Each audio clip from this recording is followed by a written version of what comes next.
ബിസ്മില്ലാ വൽഹംദുലില്ലാ വസ്സലാത്തു വസ്സലാമു അലാ റസൂലില്ലാ വഅലാ ആലിഹി വസഹ്ബിഹി കുല്ലി അജ്മഈൻ അമ്മാ ബഅദ്.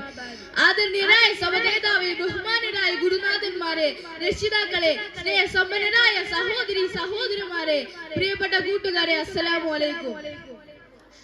അഷ്റഫുൽ വറാ ത്വാഹ റസൂലുള്ളാഹി സ്വല്ലല്ലാഹു അലൈഹി വസല്ലമയുടെ പുണ്യ ജന്മദിനം കൊണ്ട് അനുഗ്രഹീതമായ ഈ വസന്ത മാസത്തിൽ പുണ്യ പ്രവാചകനെ കുറിച്ച് അല്പം സംസാരിക്കാൻ ഭാഗ്യം ലഭിച്ച ഞാൻ ധന്യനാണ്. റബ്ബിന് സ്തുതി, അൽഹംദുലില്ലാഹ്. പ്രിയരെ, തിരുനബിയെ സ്നേഹിക്കുക എന്നത് മുസ്ലിമായി ജനിച്ച് മുസ്ലിമായി ജീവിക്കുന്ന മുഴുവൻ മനുഷ്യരുടെയും ബാധ്യതയാണ്. മുഹമ്മദ് നബിയോട് സ്നേഹം ഉണ്ടാവുക എന്നാൽ നമ്മുടെ ജീവിതത്തിൽ ഹബീബ് ഉണ്ടാവുക എന്നതാണ്. അതുപോലെ ആ തിരുനബിയെ മറ്റുള്ളവരിലേക്ക് എത്തിക്കുക എന്നതുമാണ്. റബീൻ സംഗമങ്ങളിൽ വീശിയടിക്കും ഊതിന്റെ സുഗന്ധം നമ്മുടെ മതിൽ കെട്ടോ അപ്പുറത്തേക്ക് കൂടി പറക്കട്ടെ. ആരാണ് ഈ പ്രവാചകൻ?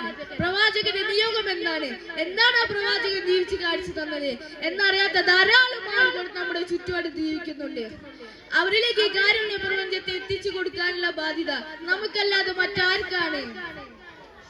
ഒരാൾ വിശ്വാസിയാണെങ്കിലും അല്ലെങ്കിലും പ്രവാചകനെ വായിച്ചു നോക്കണം.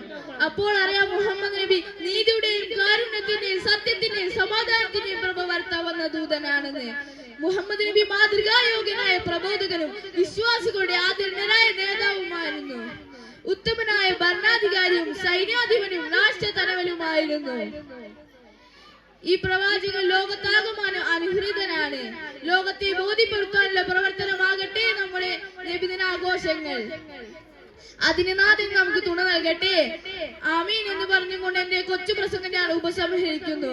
വാഹിദ് ദഅവാന അനിൽ ഹംദുലില്ലാഹി റബ്ബിൽ ആലമീൻ. അസ്സലാമു അലൈക്കും.